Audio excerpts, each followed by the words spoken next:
ರಾಘವೇಂದ್ರ ಸ್ವಾಮಿಗಳು ಪರ್ಯಟನೆ ಮಾಡ್ತಾ ಮಾಡ್ತಾ ನಮ್ಮ ಭೂಮಿಯ ವೈಶಿಷ್ಟ್ಯವನ್ನು ಅದ್ಭುತವಾಗಿ ಉಲ್ಲೇಖ ಮಾಡ್ತಿದ್ರು. ಈ ಭೂಮಿನೇ ಅತ್ಯಂತ ಪುಣ್ಯ ಭೂಮಿ ಇದು, ಮತ್ತೆರಡನೇದು ದೇವಭೂಮಿ ಇದು. ಮತ್ತು ನಾವೆಲ್ಲ ಈ ಭೂಮಿಯಲ್ಲಿ ಹುಟ್ಟಿರೋದು ಯಾಕೆ ಅಂದರೆ ಇದು ಕರ್ಮಭೂಮಿ. ಈ ಶರೀರ ಸಿಕ್ಕಿರೋದು ಸಾಧನಾ ಶರೀರ. ಇದರಲ್ಲಿ ಸಾಧನೆಯನ್ನು ಮಾಡ್ತಾ ಮಾಡ್ತಾ ಮಾಡ್ತಾ ಪುಣ್ಯ ಸಂಗ್ರಹ ಮಾಡ್ಕೋಬೇಕು. ಅವರೊಂದು ಸಂಗತಿ ಹೇಳೋರು, ಮೃತಂಚ ಎನ್ನ ಮುಂಚತೆ ಸಮರ್ಜಯಸ್ವ ತದ್ಧನಂ.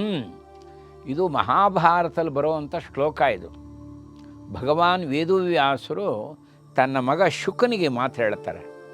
ನೀನು ಯಾವ ಧನವನ್ನು ಸಂಪಾದನೆ ಮಾಡಬೇಕು, ಯಾವ ಸಂಪತ್ತನ್ನು ಸಂಪಾದನೆ ಮಾಡಬೇಕು ಜೀವನದಲ್ಲಿ ಅಂದರೆ, ಅದ್ಭುತವಾದಂಥ ಮನುಷ್ಯನ ಶರೀರ ಸಿಕ್ಕಿದೆ, ಶ್ರೇಷ್ಠವಾದಂಥ ಶರೀರ. ಭೂಮಿ ಅಂಥದ್ದು, ಇದು ಕರ್ಮಭೂಮಿ. ಯಾವುದು ನಿನ್ನ ಶರೀರ ಬಿಟ್ಟರು ನಿನ್ನ ಜೊತೆಗೆ ಬರುತ್ತಲ್ಲ ನೋಡಿ, ಮೃತಂಚ ಎನ್ನ ಮುಂಚತಿ ಸಮರ್ಜಯಸ್ವ ತದ್ಧನಂ. ಯಾವುದು ನಿನ್ನ ಜೊತೆಗೆ ಬರಲ್ಲ ಅದನ್ನೇ ಸಂಗ್ರಹ ಮಾಡ್ತಾ ಕೂತ್ಕೋಬೇಡ. ಪ್ರಹ್ಲಾದರಾಜರು ನರಸಿಂಹದೇವರಲ್ಲಿ ಈ ಮಾತು ಹೇಳ್ತಾರೆ, ಭಾಗವತಲ್ಲಿ ಬರುತ್ತೆ. ನನಗೆ ಜನ್ಮದಲ್ಲಿ ಯಾವುದು ಬೇಡವೋ ಅದನ್ನೇ ಸಂಗ್ರಹ ಮಾಡ್ಕೊಂಡು ಇಡೀ ಜೀವನ ಹೊಟ್ಟೋಯ್ತು. ಯಾವುದು ನನ್ನ ಜೊತೆಗೆ ಬರಲ್ವೋ, ಯಾವುದು ನನ್ನ ಜೊತೆಗೆ ಬರಲ್ವೋ, ಶಾಶ್ವತವಲ್ವೋ, ಅದನ್ನೇ ಸಂಗ್ರಹ ಮಾಡ್ಕೊಂಡು ಜೀವನ ಪರ್ಯಂತ ಮಾಡಿ ನಶಿಸಿ ಹೋಯಿತು ನನ್ನ ಜನ್ಮ. ಯಾವುದನ್ನು ಸಂಗ್ರಹ ಮಾಡ್ಕೋಬೇಕೋ ಅದ್ರಲ್ಲಿ ಆಸಕ್ತಿನೇ ಬರಲಿಲ್ಲ, ಅದರಲ್ಲಿ ನನ್ನ ಮನಸ್ಸೇ ಬರಲಿಲ್ಲ, ಅದು ನನ್ನ ಕೈಗೆ ಸಿಕ್ಕಲಿಲ್ಲ. ಯಾವುದನ್ನು ಸಂಗ್ರಹ ಮಾಡ್ಕೋಬೇಕು, ಅದು ಯಾವುದು ಅಂದ್ರೆ ಪುಣ್ಯ. ಮನುಷ್ಯರಿಗೆ ಹಾಗೇ ಆಗಿಬಿಟ್ಟಿದೆ. ಪುಣ್ಯ ಸಂಗ್ರಹ ಮಾಡ್ಕೋಬೇಕಾದ್ದು ನಿಜವಾದ ಮೂಲ ಉದ್ದೇಶ. ಆದರೆ ಅದರ ಕಡೆ ನಮ್ಮ ಮನಸ್ಸೇ ಬರೋಲ್ಲ. ಆದರೆ ಯಾವ ತಾತ್ಕಾಲಿಕ ಸುಖ ಕೊಡುತ್ತೋ ಅದನ್ನೇ ಸಂಗ್ರಹ ಮಾಡ್ಕೊಂಡು ಹೊರಟೋಗ್ತೀವಿ ನೋಡಿ. ಮೃತಂಚ ಎನ್ನ ಮುಂಚತೆ ಸಮರ್ಜಯಸ್ವ ತದ್ಧನಂ. ರಾಯರ ಹೆಜ್ಜೆ ಹೆಜ್ಜೆಗೆ ಈ ಸಂಗತಿಯನ್ನು ಜನಮಾನಸರಲ್ಲಿ ಮುಟ್ಟುತ್ತಾ ಇದ್ದರು. ಅವರ ಜೀವನವೂ ಹಾಗೇ ಇತ್ತು. ಅವರ ಜೀವನನೇ ನೋಡಿ, ಅವರು 26 ವಯಸ್ಸಿನಲ್ಲಿ ಅವರು ಸನ್ಯಾಸತ್ವ ಸ್ವೀಕಾರ ಮಾಡಿದ್ದು. ಸನ್ಯಾಸತ್ವ ಸ್ವೀಕಾರ ಮಾಡುವಾಗ ಅವರ ಪತ್ನಿಗೆ ಕೇವಲ 20 ವರ್ಷ ಇದ್ದಿರಬಹುದು, ಸರಸ್ವತಿ ದೇವಿಗೆ. ಇನ್ನು ಚಿಕ್ಕ ವಯಸ್ಸು, 5 ವರ್ಷದ ಮಗ ಇದ್ದ. 5 ವರ್ಷ ಲಕ್ಷ್ಮೀನಾರಾಯಣ, 5 ವರ್ಷದ ಪುತ್ರ. ಅಂಥ ಸಂಸಾರವನ್ನು ಬಿಟ್ಟು ಅವರು ಸನ್ಯಾಸತ್ವ ಸ್ವೀಕಾರ ಮಾಡಿಬಿಡ್ತಾರೆ 26 ವಯಸ್ಸಿನಲ್ಲಿ. ಪ್ರಕಾಂಡ ಪಂಡಿತರು. ಅವರು ಸನ್ಯಾಸತ್ವ ತಗೊಂಡಾಗ ಅವರ ಪತ್ನಿ ಶರೀರ ಬಿಟ್ಬಿಡ್ತಾರೆ, ದೇಹತ್ಯಾಗ ಮಾಡಿಬಿಡ್ತಾರೆ.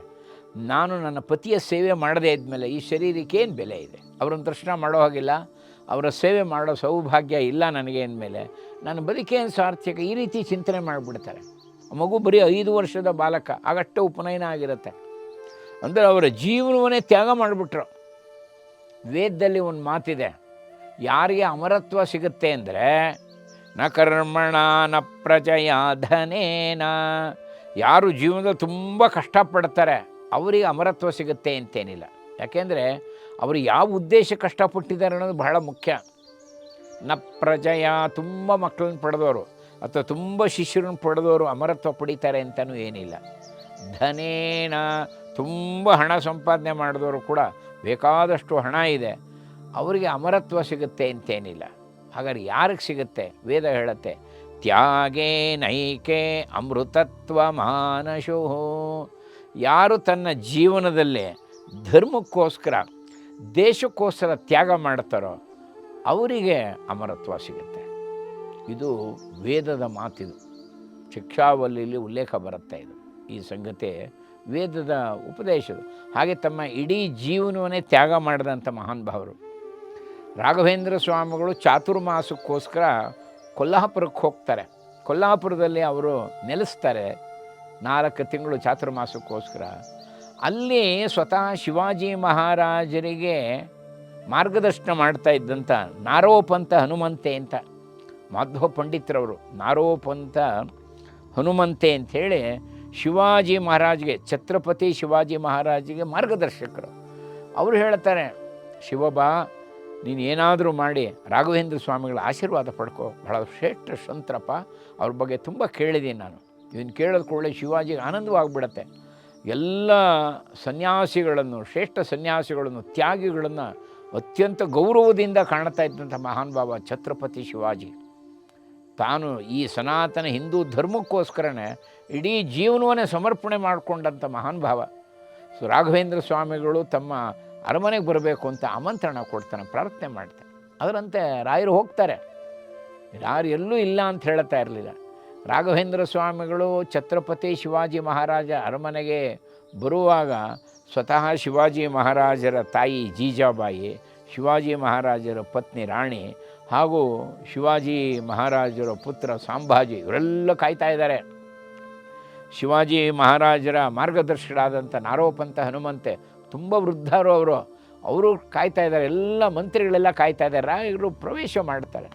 ಪಾದಪೂಜೆ ಆಗುತ್ತೆ. ಶಿವಾಜಿ ಮಹಾರಾಜರು ಏಕಾಂತದಲ್ಲಿ ಒಂದು ಪ್ರಶ್ನೆ ಮಾಡ್ತಾರೆ ರಾಯರನ್ನು. ನಾನು ಈ ಖಡ್ಗದಲ್ಲಿ ಅನೇಕರನ್ನು ಸಂಹಾರ ಮಾಡಿಬಿಟ್ಟಿದ್ದೀನಿ.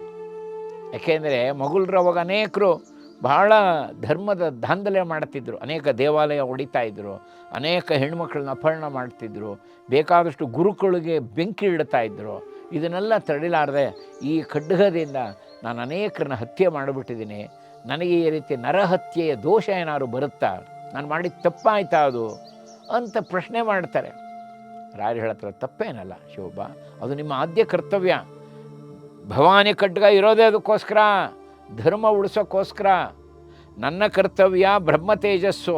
ನಾನು ಎಲ್ಲ ಕಡೆ ಈ ವಿಚಾರವನ್ನು ನಾನು ತಪಸ್ವಿಯಾಗಿ ನಾನು ಕೂಡ ಈ ಕಾರ್ಯ ನನ್ನ ಕಾರ್ಯನ ಮಾಡಬೇಕು. ನೀನು ಕೂಡ ಭಗವಂತನ ಆಜ್ಞೆಯಂತೆ ಇದು ಮಾಡ್ತಿರೋದು ಸರಿ, ಇದೇ ಮಾಡಬೇಕು. ಧರ್ಮ ಉಳಿಬೇಕಾದರೆ ನಿಮ್ಮ ಕ್ಷತ್ರಿಯ ಕೆಲಸ ಆಗಲೇಬೇಕು. ನೋಡಿ, ಅಲ್ಲಿ ಬ್ರಹ್ಮ ತೇಜಸ್ಸು ಕ್ಷಾತ್ರ ತೇಜಸ್ಸು ಎರಡೂ ಒಟ್ಟಿಗೆ ಆಗುತ್ತೆ. ತುಂಬ ಅದ್ಭುತವಾದ ಸಂವಾದ, ಭಾಳ ದೊಡ್ಡದಾಗಿದೆ ಸಂವಾದ ಅದು. ಛತ್ರಪತಿ ಶಿವಾಜಿ ಮಹಾರಾಜ್ ಹಾಗೂ ರಾಘವೇಂದ್ರ ಸ್ವಾಮಿಗಳು. ರಾರು ಹೇಳ್ತಾರೆ, ನನ್ನ ಕಾರ್ಯವೂ ಅದೇ, ನಿನ್ನ ಕಾರ್ಯವೂ ಅದೇ. ಈ ಕಾರ್ಯ ಆಗಬೇಕು. ನಮ್ಮ ಸನಾತನ ಧರ್ಮ ಯಾಕೆ ಉಳಿಬೇಕು ಅಂದರೆ ನಮಗೋಸ್ಕರ ಅಲ್ಲ, ಪ್ರಪಂಚಕ್ಕೋಸ್ಕರ ಉಳಿಬೇಕಾಯಿತು. ಇದು ಮನುಕುಲದ ಉದ್ಧಾರಕ್ಕೆ ಉಳಿಬೇಕು ಹಿಂದೂ ಧರ್ಮ. ಮನುಕುಲಕ್ಕೆ ಕೊಟ್ಟಂಥ ಅತ್ಯಂತ ಶ್ರೇಷ್ಠವಾದಂಥ ಹಾದಿ ಈ ಸನಾತನ ಹಿಂದೂ ಧರ್ಮದಲ್ಲಿದೆ. ಇದನ್ನು ನಾವು ಉಳಿಸ್ಬೇಕು. ಇದೆಲ್ಲರನ್ನೂ ಒಪ್ಕೊಳ್ಳೋ ಅಂಥದ್ದು ಧರ್ಮ ಇದು. ಬಹಳ ಚೆನ್ನಾಗಿದೆ ಸಂವಾದ. ಕಡೆಯಲ್ಲಿ ಶಿವಾಜಿ ಮಹಾರಾಜರು ಕೇಳುತ್ತಾರೆ, ಇಷ್ಟೆಲ್ಲ ಯಾಕೆ ದಾಂಧಲೆ ಆಗ್ತಾ ಇದೆ, ಗುಡಿ ಗೋಪುರಗಳು ಒಡೆದು ಹಾಕ್ತಾ ಇದ್ದಾರೆ, ನಮ್ಮಲ್ಲಿ ಯಾಕೆ ಸಂಘಟನೆ ಆಗ್ತಾ ಇಲ್ಲ? ರಾಯರು ಹೇಳುತ್ತಾರೆ, ನಮ್ಮಲ್ಲಿ ಶಕ್ತಿ ಇದೆ, ಸಂಘಟನೆ ಇಲ್ಲಪ್ಪ. ಶಕ್ತಿ ಇದೆ, ಸಂಘಟನೆ ಇಲ್ಲ. ಕಡೆಗೆ ಶಿವಾಜಿ ಮಹಾರಾಜರ ತಲೆ ಮೇಲೆ ರಾಯರು ಹಸ್ತ ಇಡ್ತಾರೆ.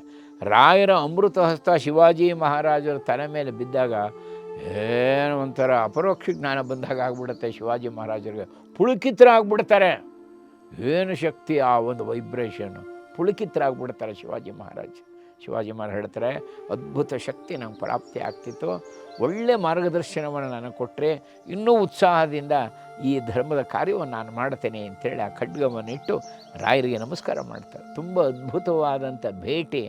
ರಾಯರು ನೋಡಿ ಎಂತೆಂಥವ್ರನ್ನ ಭೇಟಿ, ಅವರಲ್ಲಿ ಧರ್ಮದ ಜಾಗೃತಿಯನ್ನು ಮಾಡ್ತಾಯಿದ್ದು. ಇದು ರಾಘವೇಂದ್ರ ಸ್ವಾಮಿಗಳ ವಿಶೇಷವಾದಂಥ ವೈಶಿಷ್ಟ್ಯ. ಅಲ್ಲೇ ಮಹಾರಾಷ್ಟ್ರದಲ್ಲಿ ಕರ್ನಾಡ ಕ್ಷೇತ್ರಕ್ಕೆ ಹೋಗ್ತಾರೆ. ಆ ಕರ್ನಾಡ ಕ್ಷೇತ್ರದಲ್ಲಿ ಒಂದು ಘಟನೆ ನಡೆಯುತ್ತೆ.